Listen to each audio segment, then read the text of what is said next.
1, 2, 3. Can't even handle this. So, how do y'all know each other? We're we roommates. Met, yeah. But we met at church. Yeah. Yeah.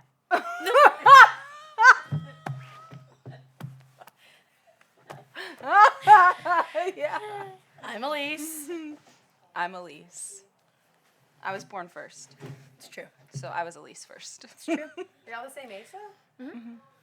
I'm 5 weeks older than her. It's true. You like to let her know it. She's my elder.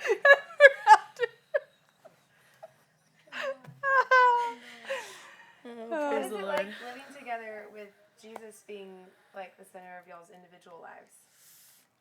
Really fun. Yeah. Yeah. Like super fun. We laugh a lot.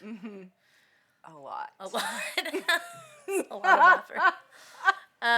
But like honestly though, it's like beautiful because it's just like pure joy.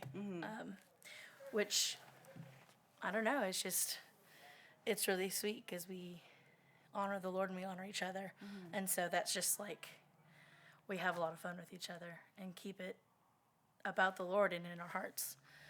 So What's the biggest difference between like past like roommate situations before Jesus, before freedom, versus now? I was literally just thinking about how different that is. Because, like, I've only ever had two roommates before Elise.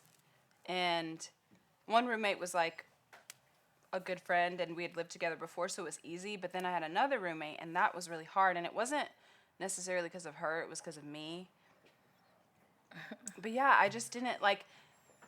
It's interesting to, like, notice something in your heart that comes up. And before it was like, I mean, I don't even think I noticed there was anything in my heart. It was just like, I was mad about something or I was passive aggressive about something. And it just was like, that's how it was. Like I had some sort of contention in my heart, but I didn't ever see anything wrong with it. But now if something like that comes up, it's like a red flag. Like, uh-oh, something's wrong. And it's not her. You know what I mean? Wow. Like it's me. There's something in me that needs to be worked on. But I'm thankful for, like, eyes to see that and know that because before I wouldn't have ever even considered it an issue. If anything, it would not have been my issue. It would have been the other person's issue, and they need to fix this, and they need to do this because I feel whatever. But now it's like if I feel something kind of rise up in me, I know immediately something's wrong, and then go to the Lord with it, and he helps me. And move in the opposite spirit because it helps truly to like change. I can tell when I'm letting something prosper because my actions are like totally in line with that negative thing. You know what I mean? Yeah. Like if I'm Same. thinking negative things, then my actions kind of reflect what it is I'm thinking. So just also trying to make sure that thoughts like lies or whatever it is don't prosper. I don't let them, I guess, have any power. And then move in the opposite spirit, and it always helps. Yeah. And Elise is just always like happy, so it makes it really easy. Because like sometimes I'll wake up and I'm not in like the best mood, or like something will happen, like take the dogs out and they're acting a fool, and then I come inside and I'm mad because I just had to be embarrassed by my dogs.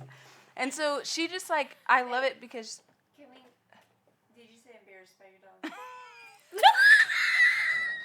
Can you please explain and tell us what your dogs' names are, please? I have 2 old dogs. Sophia is 11 and Max is 10. And they are a piece of work. How do y'all give each other space, grace, all that, you know? Yeah. You answer that one. Because you're always happy. I think it's just it's like I trust the Lord in Elise's life. So there's no part of me that feels like I need to like control the situation or control that like what's happening in her heart. I'm there for her and I pray for her, and I'm sensitive to like what's going on around her. So it's like I don't want to just personally, like I know if there's like irritation or anything, I'm not going to do something that's going to add to the irritation, but it's just like I love her and I trust her to the Lord. So I pray for her, and if it's something that I've seen that's like just kind of been ongoing, that's when I just reached out. I was like, hey, pray for my roommate. I'm not sure what's going on, but I love her. And I think, too, it's just there's a difference when you trust the Lord with the people that are close to you versus trying to control a situation or like maneuver an outcome or manipulate an outcome for your benefit. It's, it's like I love Elise and I want her to be free. And so whenever she's walking through something, it's just like, Lord, I thank you that you'll help her. I trust that you will. And I know that you're sovereign and you're working in her life. And, I just love her. I just laugh. And even when she didn't want to laugh, I just laugh. I don't know. I just, like, this roommate, like, being her roommate has been really easy. Like, there's not been, and honestly, I think some of that is just our personality. I think both of us are fairly easy people. So it's not a lot, like, kind of comes up. But kind of also going back to, like, difference of, like, roommates before Jesus and now. I feel like my demeanor has always been pretty just like low-key chill, but I feel like the difference as I'm actually living for Christ is like that giving up expectation and outcome. Because I think in the past I would have just stewed on like, what can I do? Really held on responsibility, just kind of let that like weigh on my shoulders because I would have felt the need to keep peace and like be the peacemaker versus trusting whoever to the Lord or just trusting the situation to the Lord no matter the outcome. Because I just think back to like roommates in college and always feeling that tension to want to be the peacemaker, but that was really before I was even walking and trusting with the Lord. So Wow. yeah, So good. Mm-hmm. Some church memories. Yeah. Church memories. Service memories, the Oh, women's man. memories, Yeah. something like that. Favorite service? Gosh. There's like not a top one. I would say probably though, if I had to say a favorite service, it would be my first one. That's good. Because it was just like the first time that I'd ever felt the presence of God. It was like, I don't know, it was just like the first time I ever met him. And your first person you met was Elise. Well, one of the first people. One of. Yeah. Yeah. Singing I- really prettily. Mm-hmm. That was your favorite though, right? Yeah. She doesn't do that at home. Sometimes. So, well, we do sing a lot off key. We sing a lot of what we're doing. Like, I'm going to the bathroom. Like, just, I don't know why we do that, but we just sing everything we do. That's true. incredible. Shiloh and I do that. I sing everything Literally I do. Each other up and everything we do. I sing. I'm like, I'm pumping gas. I've done that my whole life. I don't know if you have, but that's been a thing I've done my whole life. I just sing what I'm doing. I would say favorite service, one of them, one that's coming to mind, is the service at Woodbury when you talked about only we can give God our affection, only He can give us His perfection. Say it one more time. Yeah. Only we can give Him our affection, and only He can give us His perfection.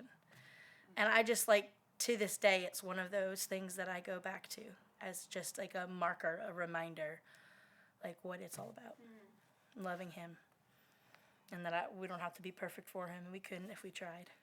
So, If you could give one piece of advice to Christian sisters living together in the future, or roommate situations, or just anything, like a godly piece of sisterly wisdom, what would you give? I would say don't be passive aggressive, Hey. because I'm the queen. No, I'm not. In Amen. Jesus' name. Throw in that tiara down. I am not, but it was something that I walked a lot in because I didn't know how to have like healthy, just like talking about things that might bother me. I didn't know how to do that. So instead I was just passively aggressive to try to be like, something's wrong, but I don't know how to tell you. So I'm going to be passive aggressive toward you. And you have no idea why, because I haven't communicated with you but you should know. In my mind, like In your old mind. yes, in my old mind, that's how it worked. And so I would say 2 things. Don't be passive aggressive and learn how to communicate in a way that doesn't blame someone else. Like it's not a you are doing this, pointing fingers, but just like communicating about things if they need to be communicated about. Sometimes they don't. But if it is something that's like necessary to communicate about, don't like hold it in and then, be putting daggers out there into your roommate, because that's not helpful and it makes living together terrible. So hard. Yeah. I would say also to just lots of grace and love and understanding for each other, and don't hold anything against them, and just remembering that, we're forgiven and loved by God. So it just goes back to like forgiving and loving and extending grace to each other, and also for me, just nothing's a big deal. Nothing has to be a big deal. Like people make big deals out of the littlest, silliest things, and it's not worth, because it literally drives a wedge when things are made a big deal when they're really just not a big deal. Like it's not hard to love one another. Yeah. Yeah. And I'll say another thing that I was thinking about the other night is like you like serve them. Like they're not there to serve you, but like if you're doing something, do it like where your heart is like, I'm serving them. I'm not doing this and like grumbling and like complaining against them in my heart, but like I am called to serve my roommate, my sister. And so looking at it like a gift instead of like a burden to do anything for them. It's just like, it's so beautiful to be able to do that and see it that way. So, yeah. I love that so much. Yeah.